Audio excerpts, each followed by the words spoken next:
اهلا بيكم في حلقه جديده من مازن مايك شو. الحقيقه الحلقه بتاعت النهارده هي استكمال لجزء كان اتعمل قبل كده او حلقه كانت اتعملت قبل كده قديمه، وبتتكلم عن علاقه الانسان بغيره من الكائنات يعني.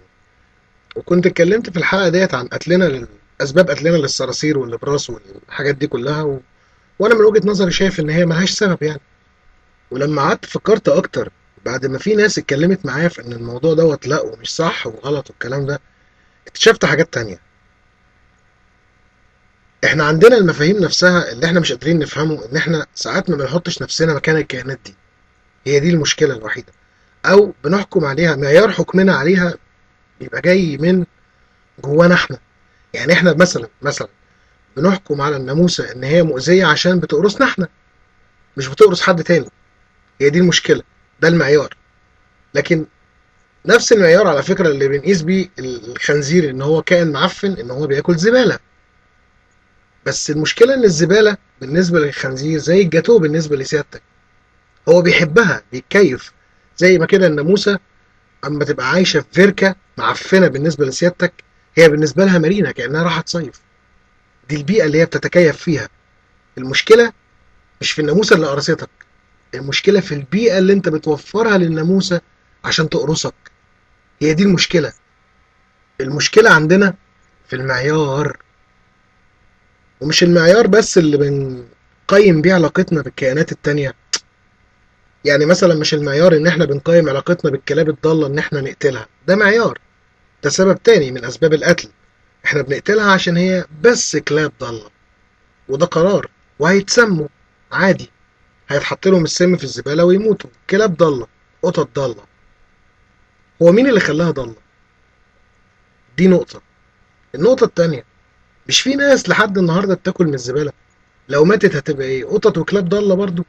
ده المعيار اللي احنا بنقيس بيه. احنا ما بنعرفش نحل المشكلة، احنا بنعرف طول الوقت نشتكي منها. ده اللي احنا بنعرف نعمله. والمعيار برضو مش سبب في علاقتنا بالكائنات التانية بس زي ما قلت، لا، ده المعيار اللي احنا بنقيم بيه علاقتنا ببعض شخصيا في خلل. لما يبقى من جزء من ثقافتنا المتوارثة ان لو معاك قرش تسوى قرش، ده معيار غلط. لو فضلنا مقتنعين بيه وعمالين نورثه لبعض جيل بعد جيل، خلاص بقت ثقافة عندنا ان معاك قرش تسوى قرش، اللي معهوش ما يلزموش. ده المعيار. ده المعيار اللي احنا بنقيم بيه بعض، ورقة ملونة عليها رقم. زي معيار النجاح بالنسبة لمجموعة من الطلبة بيدرسوا مناهج ولا هم يعرفوا عنها حاجة، ولا اللي بيدرسوها لهم يعرفوا عنها حاجة، ولا هم اختاروها، ولا سألوا عنها، ولا فكروا يتناقشوا فيها. بيتعمل اللي بيتفرض عليهم. ده المعيار.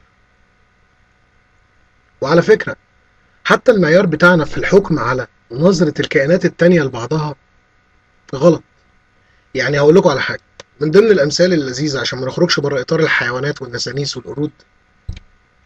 مثل شهير قوي بيقول لك إيه؟ القرد في عين أمه غزال. والمثل ده زرط، لأن القرد في عين أمه قرد، استحالة القرد في عين أمه يكون غزال، لأن هي عارفة إن هو قرد، وهي قردة فخلفت قرد، فاستحالة القرد يخلف غزال. ده نمرة واحد. نمرة اتنين، الغزال في عينيكم انتوا ممكن يكون حلو، لكن ممكن يكون القرد بيشوف وحش او غبي او مش من مستواه او مش متعلم زيه او مش متربي زيه او مش عايش في نفس البلد. صدقوني بجد القرد عمره ما يعمل كده مع الغزال. انتوا ما تعرفوش علاقة القرد بالغزال. القرد في عين امه قرد، مش غزال.